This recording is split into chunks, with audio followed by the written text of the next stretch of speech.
tudo bem com vocês? Graças a Deus. Glória a Deus. Não precisa apresentar hoje não, né? Acho que todo mundo aqui já me conhece. Estou mais conhecido do que nota de R$2, Suzana. Mas eu não poderia deixar de manifestar a minha alegria em estar aqui com vocês, porque meu coração sempre fica muito alegre, fica muito jubiloso quando me chama para falar de Nossa Senhora, para pregar em alguma coisa que é voltado para Nossa Senhora. E eu fico ainda mais alegre, principalmente quando é para falar de Nossa Mãezinha, para os filhos dela consagrados e daqueles que estão se preparando para se consagrar a ela. Porque eu não sei se vocês têm o mesmo sentimento e a mesma perspectiva que eu tenho, mas os consagrados, eles são diferentes do povo normal, são diferentes das pessoas normais que estão dentro da igreja.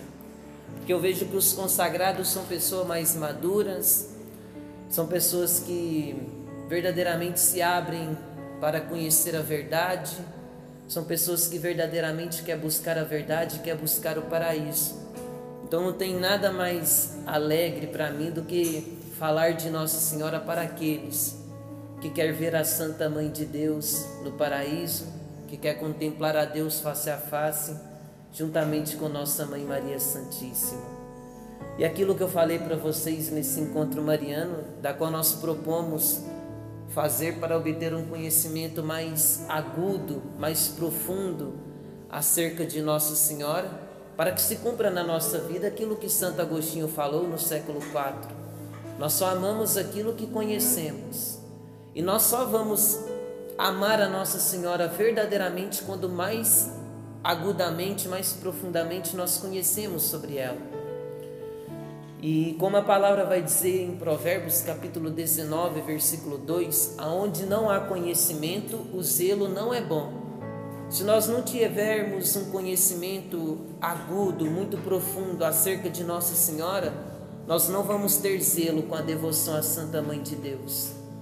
Então, eu deixo essa minha manifestação de alegria em estar aqui com vocês nesta manhã, e agradeço a cada um de vocês que estão aqui e que têm rezado por nós, porque como nós sabemos, não é fácil o combate que nós passamos, não é fácil a luta com o demônio que nós temos de lutar, mas vale a pena, porque nós temos a certeza que cada formação que nós passamos aqui é um crescimento a mais para nós e para vocês que são humildes em sentar, escutar e aprender.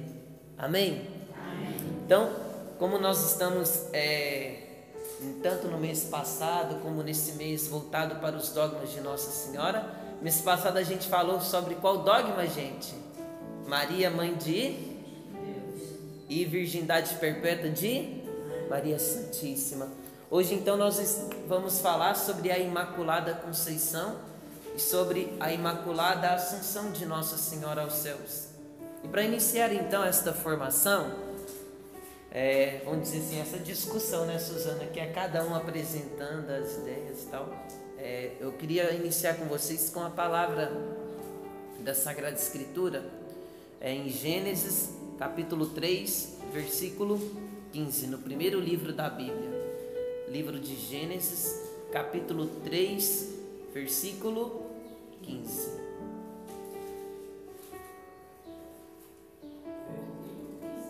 Capítulo 3, versículo 15.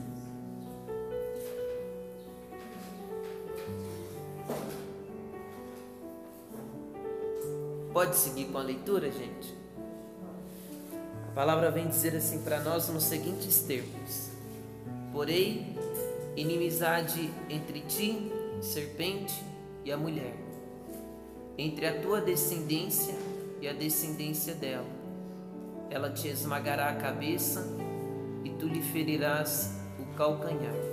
Palavra do Senhor. Graças a Deus.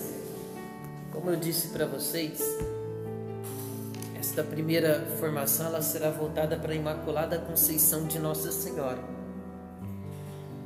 São João Paulo II, nosso amado e saudoso Papa, na centésima quinquagésima celebração em Lourdes, acerca da Imaculada Conceição de Nossa Senhora, logo após o dogma ter sido proclamado pelo Papa Pio IX, ele disse o seguinte: os dogmas da Imaculada Conceição e da Assunção de Nossa Senhora estão intimamente ligados entre si. E por quê? O Papa mesmo responde, São João Paulo II: porque proclamam a glória de Cristo Redentor e a santidade de Maria Santíssima. Santidade tal que o bom Deus, nosso Deus e único Deus, a fez, a criou, a formou imaculada, isenta de todo o pecado original e pessoal, ou seja, imaculada, sem ruga, sem mancha e sem pecado. E para nós melhor entendermos isso, a palavra lá a palavra no livro do Cântico dos Cânticos, no capítulo 4 e no versículo 7, vai dizer assim: és toda bela, ó minha amada, e em ti não há mancha alguma, em ti não há pecado algum, em ti não se encontra nódoa de pecado nenhum. Ou seja, a igreja então, percebendo esta palavra que está contida no livro do Cântico dos Cânticos, em sua santa sabedoria de 2000 anos, atribuiu esta palavra a Nossa Senhora, para referir-se principalmente à sua Imaculada Conceição, de que ela é toda pura, de que ela é toda imaculada, de que ela é sem mancha, sem ruga e sem pecado, original e pessoal. E a Imaculada Conceição de Nossa Senhora é tão profundo que, se nós mergulharmos nas Sagradas Escrituras, nós percebemos ela lá no princípio da criação. Deus criou o céu, Deus criou o mar, Deus criou a terra, tudo que existe sobre a terra, tudo que existe sobre o mar, tudo que existe sobre o céu, criou o mundo inteiro. Mas lá em Gênesis capítulo 1, versículo 26, Deus criou o homem. Quem que foi o primeiro homem, gente? Adão. Deus criou Adão imaculado. Adão, ele não tinha nenhum pecado. Adão, ele não tinha nenhuma inclinação para o mal. Criou ele imaculado, puro, sem mancha, sem ruga e sem pecado. Então Adão, sendo criado por Deus, já lá em Gênesis capítulo 2, versículo 21, Deus, ele diz assim para Adão: não é bom que o homem fique só, vou fazer para ele uma auxiliar. Quem que foi? Eva. Deus então retirou da costela de Adão Eva e criou Eva também, santa, sem ruga, sem mancha, sem pecado, imaculada. Eva era imaculada antes da queda, os dois eram imaculados, os dois não tinham nenhum pecado, nem o pecado original e nem o pecado pessoal. Aí vocês me perguntam: mas até aqui eu estou entendendo, Ítalo, mas cadê a Imaculada Conceição de Nossa Senhora? O que eu não estou vendo? Vocês vão ver agora. Porque os santos eu admiro muito os santos da igreja, na sabedoria esplendorosa deles, que, como diz o Padre Paulo Ricardo, são faróis que nos iluminam com os seus santos ensinamentos. Como Santo Anfilóquio, ele dizia assim: aquele Deus que formou a primeira virgem sem defeito e sem pecado, formou também a segunda virgem, Nossa Senhora, sem mancha e sem culpa. Aí um grande defensor da Imaculada Conceição, Santo Anselmo, que defendeu a Imaculada Conceição com garras e dentes, ele fazia a seguinte pergunta: Deus pôde conceder a Eva, a primeira mulher, a graça de vir ao mundo imaculada, não poderia concedê-la também a Maria Santíssima? Claro que poderia conceder. Claro que poderia conceder. Daí nós vemos nosso Senhor Jesus Cristo no Sermão sobre a Montanha, no Evangelho de São Mateus, no capítulo 7, no versículo 17 a 20, dizendo assim: árvore má não pode produzir frutos bons, e árvore boa não pode produzir frutos, mas é pela árvore que conhecereis se é pela árvore que nós conheceremos o fruto, o que dizer então, logo após a anunciação do arcanjo Gabriel a Nossa Senhora, para onde que ela foi? Para a casa de Santa Isabel, e ela foi às pressas.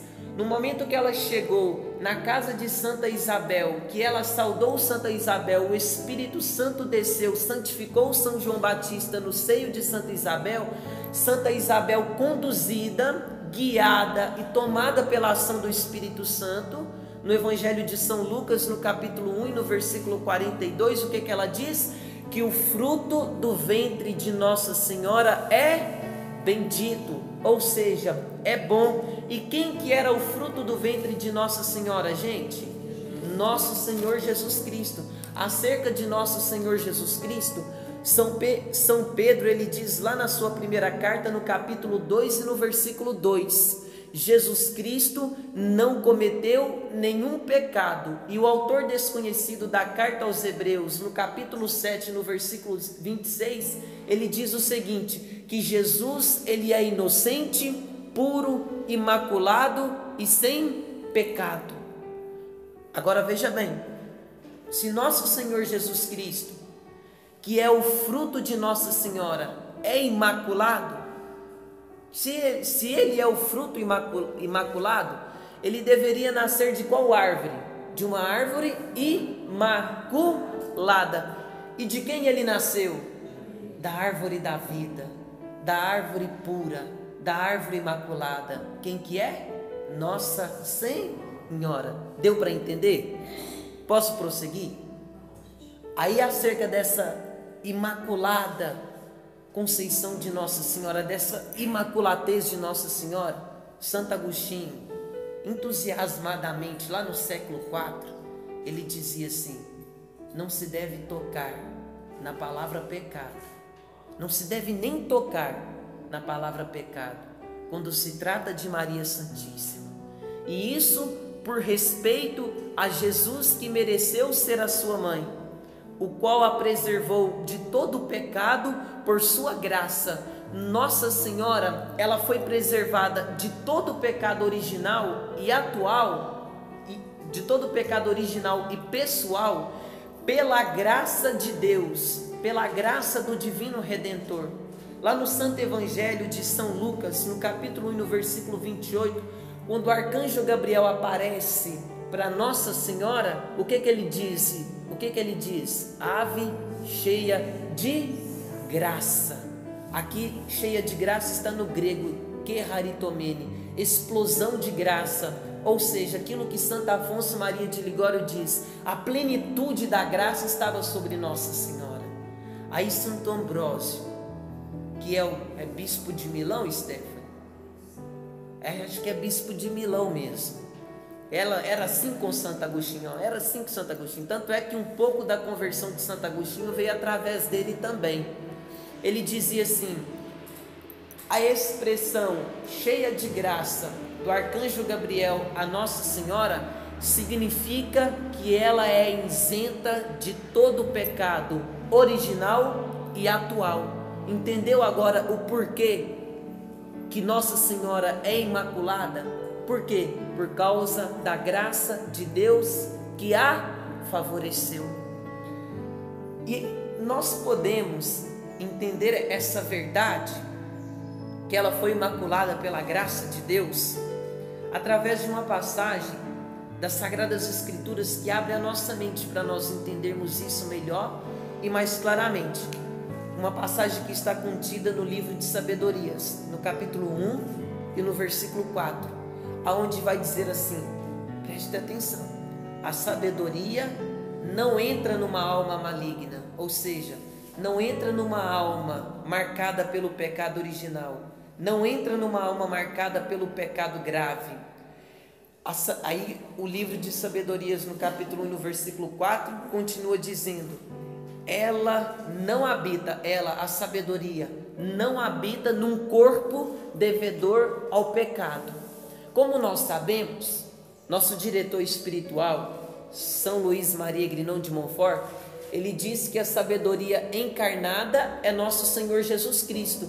Ou seja, nosso Senhor Jesus Cristo, a sabedoria encarnada, ele não entra numa alma que está marcada pelo pecado original. Ele não entra numa alma que está marcada pelo pecado grave. Ele não entra num corpo que está marcado pelo pecado. E nós sabemos disso, que para nosso Senhor estar em nós, com sua graça, nós precisamos estar em que estado? Em estado de graça. Mas acerca desta passagem, Santo Afonso Maria de Ligório, juntamente com Nossa Senhora, ele faz a seguinte pergunta: como supor então que houvesse determinado nosso Senhor Jesus Cristo morar na alma e no corpo de Maria, sem antecipadamente santificá-los e preservá-los de toda mancha do pecado? Pois não convinha a um Deus tão santo outra habitação, senão uma habitação tão santa. Ou seja, Nossa Senhora, Jesus Cristo, ele residiu inteiramente em Nossa Senhora. E por quê? Porque ela era imaculada. Se Nossa Senhora tivesse a mancha do pecado original, ele não teria nascido dela. Se Nossa Senhora tivesse a mancha do pecado grave, ele não teria nascido dela. E isso seria um absurdo dizer. Então, como nós sabemos acerca dessa pergunta de Santo Afonso Maria de Ligório, ele cita duas palavras assim que vai, agora nós vamos aprofundar nesse dogma para entendê-lo melhor: santificá-lo e preservá-lo. Gravem isso. Esta santificação e esta preservação de Nossa Senhora acerca do pecado, acerca da sua imaculatez, ocorreu, como eu disse, por uma singular graça de Deus, já no momento em que ela estava sendo concebida, por Santa Ana e São Joaquim. Momento tal que no momento em que ela estava sendo concebida, por privilégio, Deus retirou o pecado original e a preservou. Dessa forma, Deus, pelos méritos de Jesus Cristo, ele salvou, ele redimiu Nossa Senhora. Porque entendam, gente, há duas formas de salvação. Primeira forma de salvação, regeneração, e segunda forma de salvação, preservação. Regeneração é aquela que Jesus Cristo nos salva após a queda do pecado, do original e no pecado grave. A preservação é aquela que Jesus Cristo nos salva antes da queda, e isso ele fez com Nossa Senhora. Agora vocês vão entender com um exemplo prático. Vamos supor que aqui nessa sala tem um buraco muito grande mesmo, muito fundo, e não tem nenhuma placa de sinalização sinalizando que aquele buraco está ali.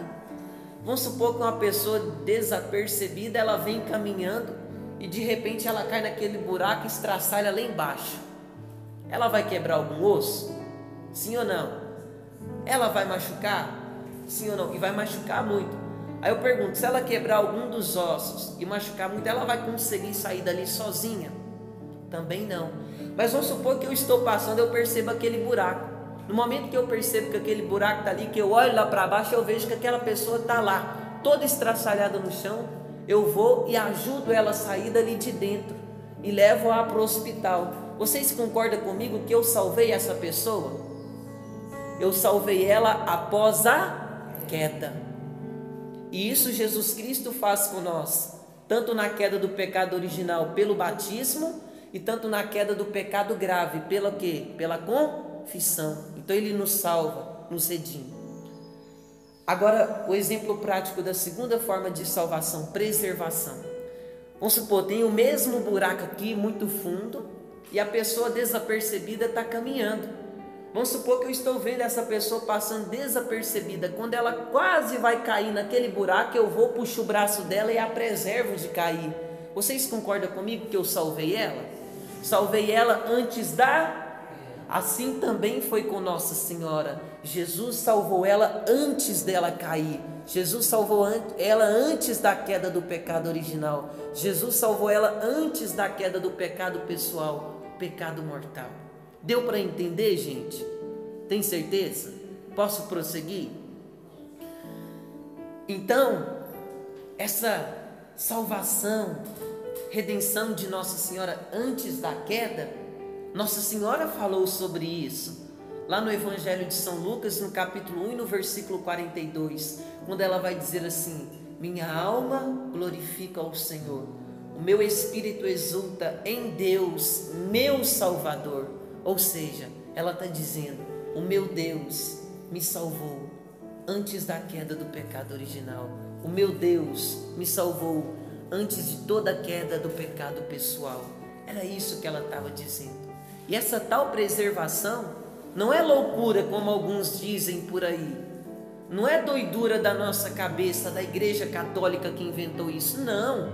Essa preservação nós podemos encontrar no capítulo 1 e no versículo 24 da carta de São Judas, quando ele vai dizer assim, nos confirmando essa verdade: Deus é poderoso para nos preservar de toda queda e nos apresentar diante de sua glória, imaculados e cheios de alegria. Deus é poderoso para nos preservar de toda queda original e pessoal e nos apresentar diante de sua glória, imaculados e cheios de alegria. E essa maravilha de preservação Ele fez com Nossa Senhora. E através dessa maravilha nós podemos ver a onipotência de Deus. Ele tudo pode, Ele tudo é Deus, e Ele poderia fazer esta maravilha com Nossa Senhora. Então, o Santo Padre, o Papa Pio IX, ele percebendo essa verdade revelada por Deus, no dia 8 de dezembro de 1854, ele bateu o martelo, promulgou essa verdade como um dogma de fé. Ou seja, todos os católicos, quer entendam, quer não, é obrigado a crer, porque é uma verdade revelada. Então, na Praça de São Pedro, o Papa Pio IX, cheio de alegria, para mais de 40 mil pessoas que estavam ali reunidas no ano de 1854, ele diz assim na bula que ele escreveu: nós declaramos, decretamos e definimos que a doutrina segundo a qual, por uma graça e especial privilégio de Deus Todo-Poderoso, e em virtude dos méritos de Jesus Cristo, Salvador do gênero humano, a bem-aventurada, a beatíssima Virgem Maria foi preservada de toda a mancha do pecado original no primeiro instante de sua conceição, foi revelada por Deus e deve, por conseguinte, ser crida firmemente e constantemente por todos os fiéis. Algumas pessoas relatam que quando o Papa acabou de dar essa declaração, acabou de declarar a Imaculada Conceição como dogma de fé, o rosto dele estava banhado em lágrimas, e de repente uma luz, um feixe de luz veio do céu e repousou sobre o Papa Pio IX. Aí as pessoas perceberam que aquilo não era uma vontade da carne, não era uma vontade do homem, mas aquilo que ele declarou era uma vontade de Deus.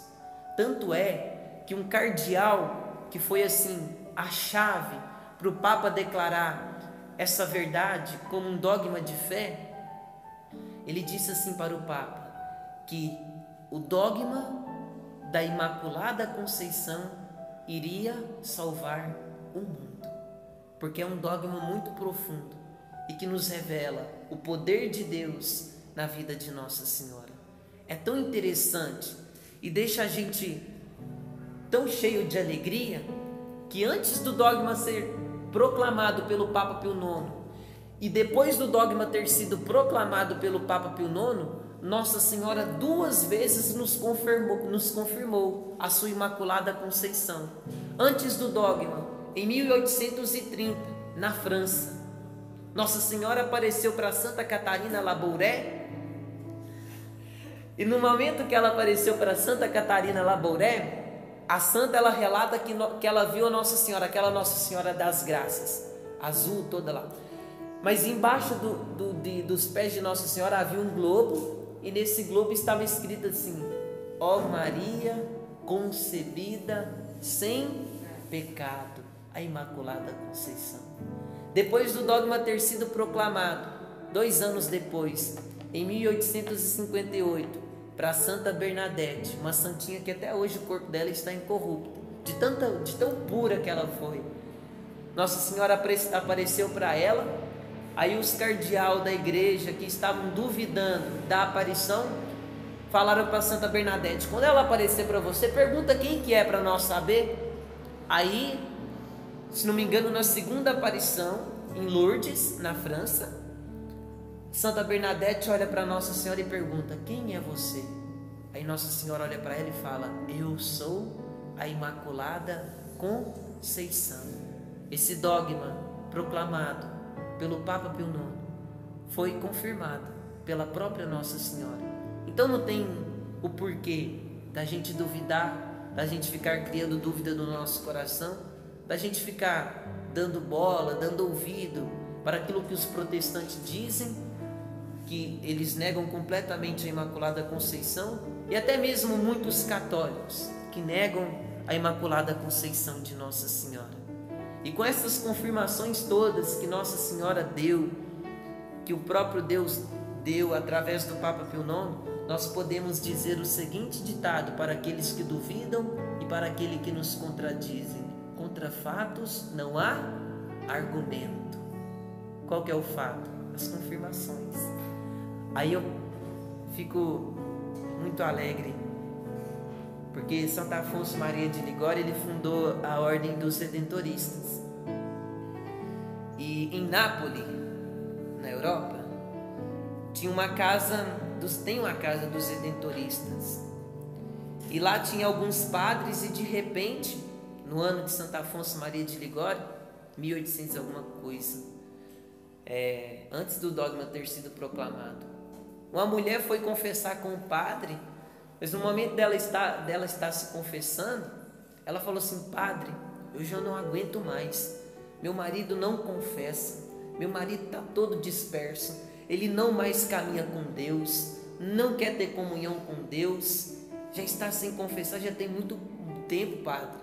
E quando eu vou falar com ele, para ele se confessar, para ele ser mais ativo nos deveres religiosos dele, ele não gosta, padre, ele começa a ficar raivoso e não dá nem bola mais para mim. Aí o padre foi e falou para aquela mulher assim, para aquela esposa: então tá, pega uma imagem da Imaculada Conceição e leva para ele.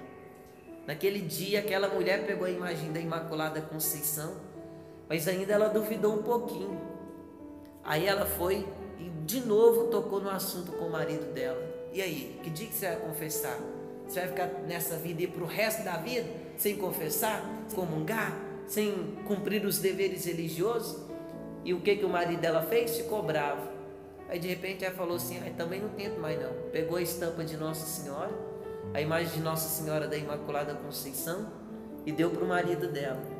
No momento que o marido dela recebeu a imagem da Imaculada Conceição, o marido dela foi, esperou um pouquinho, depois voltou e falou assim: mulher, que dia que tem confissão na igreja que eu quero me confessar? Aquela mulher caiu assim com a cara no chão e falou assim: o quê? Você querendo confessar? Ele falou assim: não, eu quero. Ele foi e falou assim: não, eu quero confessar. No relato que eu li, aquele marido, ele estava tão louco para se confessar, depois de tanto tempo sem confessar, que ele falou que uma noite só pareceu 1000 anos para ele, porque nunca chegava o dia seguinte para ele se confessar. Mas quando chegou no dia seguinte, ele foi naquele padre que aquela mulher reclamou acerca dele, e no momento dele se confessar, ele se confessou com repugnância, com horror do pecado, com verdadeira contrição e arrependimento. Aí o padre perguntou assim para ele assim: há quantos anos você não se confessava? Ele respondeu: há 28 anos. Ontem eu recebi uma imagem de Nossa Senhora da Imaculada Conceição. De repente eu fiquei impactado, tive vontade de me confessar. Hoje eu estou confessando, Padre, os meus pecados e estou voltando para a Santa Igreja Católica, de onde eu nunca deveria ter saído. De onde eu nunca deveria ter saído. E isso através de uma imagem, gente, da Imaculada Conceição. Então, vale a pena nós aprofundarmos a cada dia mais nesse tópico, porque tudo que eu estou falando aqui com vocês é um pouquinho só, é um pouquinho, é muito mais amplo esse tema. Então, para nós entendermos ele mais um pouquinho, para nós darmos reta final a este ensinamento, a palavra lá em Hebreus capítulo 7, versículo 26, eu já citei essa passagem aqui, mas vou citar ela de novo para nós explicarmos com mais detalhe. Diz que Jesus deveria ser santo, inocente, imaculado e separado dos pecadores. Como é que é, gente? Jesus deveria ser santo, inocente, imaculado e separado dos pecadores. São Tomás de Vila Nova, que foi também um grande defensor de Nossa Senhora, ele dizia assim: Jesus, que veio para tirar o pecado, devia ser separado dos pecadores, quanto à culpa que pesava sobre Adão. Mas como Jesus Cristo dizer-se separado dos pecadores, se pecadora lhe fosse a mãe? Como ele nasceria de Nossa Senhora? Como ele seria separado dos pecadores se Nossa Senhora fosse pecadora, tanto pelo pecado original e tanto pecado pessoal? Não tem cabimento. E acrescenta Santo Afonso Maria de Ligório, outro grande santo mariano que Deus presenteou à igreja: mas a um Deus puríssimo convinha uma mãe isenta de toda culpa, puríssima, sem ruga, sem mancha e sem pecado. Aí, como eu referi a essa palavra aqui bem no começo, Gênesis 3,15: porém, inimizade entre ti, serpente, e a mulher, entre a tua descendência e a dela. Ela pisará na tua cabeça e tu lhe ferirás o calcanhar. Aquele missionário que viveu aqui no Brasil, que eu gosto muito também, Padre Júlio Maria de Lombardi, ele dizia assim: esmagar a cabeça da serpente e escapar da sua dominação é ficar isento de sua mordida, ficar isento do pecado. E Nossa Senhora, ela pisou na cabeça de Satanás, e por isso, então, ela foi isenta de toda culpa, foi isenta de todo o pecado. Aí vem acrescentando novamente Santo Afonso Maria de Ligório: ora, Maria devia ser a mulher forte, posta no mundo para vencer a Satanás. Não convinha certamente então que a princípio houvesse sido subjugada e escravizada por Satanás. Como nós sabemos, Satanás exerce domínio pelo pecado. Romanos 6,23: o salário do pecado é a morte. Lamentações 5,16: caiu a coroa da nossa cabeça, desgraçado de nós, porque pecamos. Nisto o demônio exerce domínio sobre nós pelo pecado original e pelo pecado grave após o batismo. Mas a palavra diz que Nossa Senhora irá pisar na cabeça de Satanás. Ela pisará na dominação dele. E isso significa que ela foi isenta de todo pecado, por privilégio e por graça de Deus. Nossa Senhora, ela nunca foi escrava. Ela nunca foi escrava do demônio. Ela nunca foi escrava do pecado. Mas eu digo para vocês, ela foi uma única escrava, a escrava do Senhor. Lucas 1,38: eis aqui a escrava do Senhor. Faça-se em mim segundo a palavra, tua palavra. Ela foi escrava só de Deus. Ela foi escrava só do Senhor. Ela não foi escrava do pecado e muito menos do demônio. Então, tudo na vida de Nossa Senhora é graça de Deus. Tudo que nós falamos de Nossa Senhora é graça de Deus. E pela mesma graça, O Catecismo da Igreja Católica, no parágrafo 493, diz que Nossa Senhora manteve-se pura de todo pecado ao longo de toda a sua vida. Aí eu queria terminar com vocês com uma citação de Santo Afonso Maria de Ligório, no seu livro Glórias de Maria, onde ele vai citar Santa Anfilóquia. Ele vai dizer assim, no Concílio Ecumênico de Constantinopla,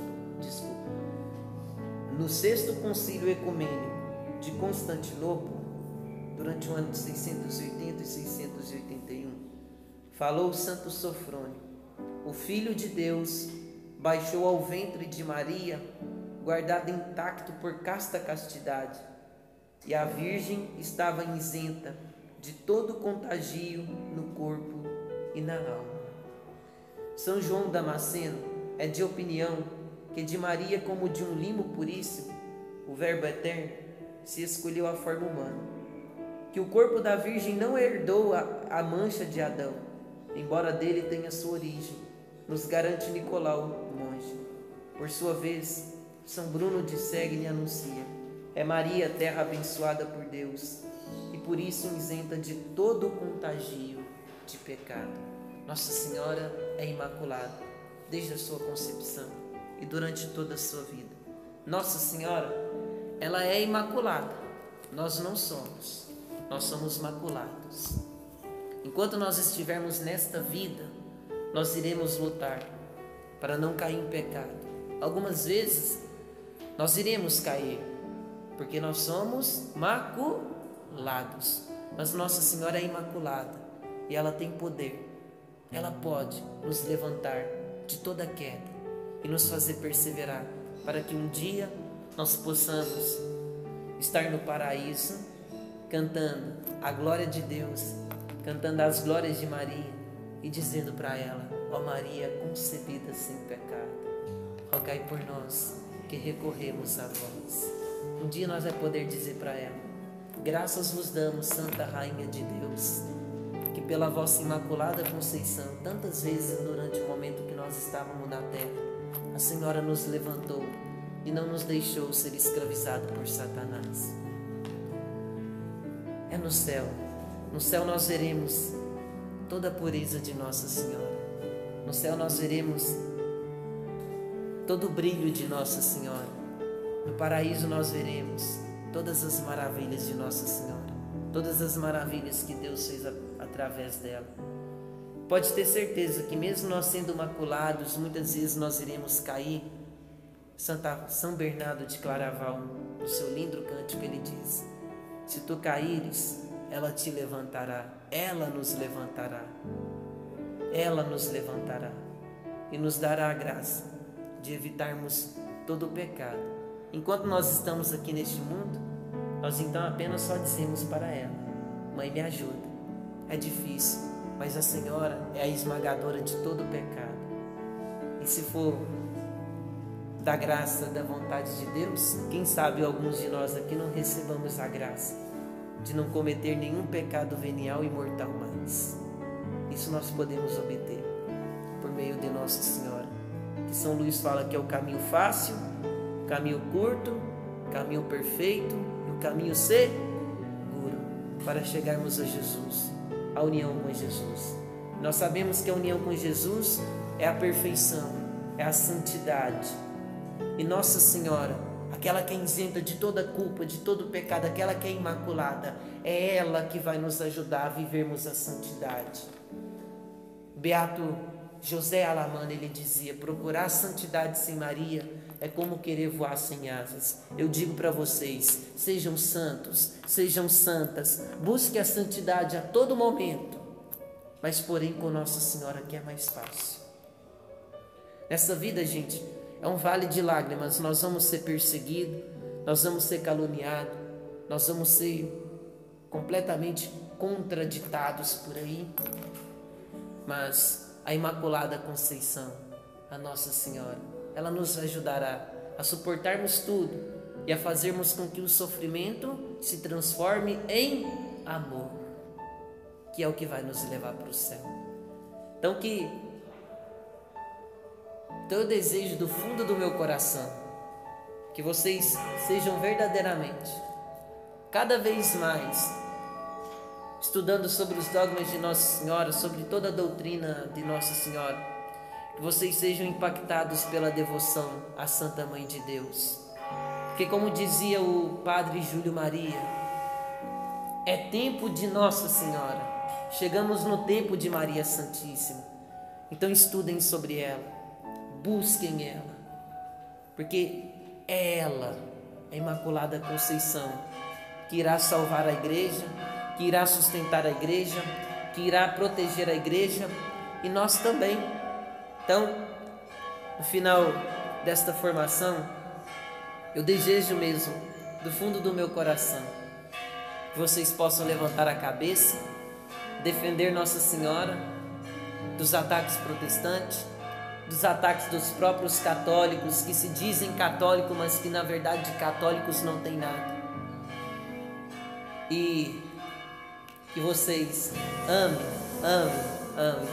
a nossa mãe, que é o modelo de toda a santidade, de toda a perfeição. E a minha formação acabou. Viva Nossa Senhora! Viva a Imaculada!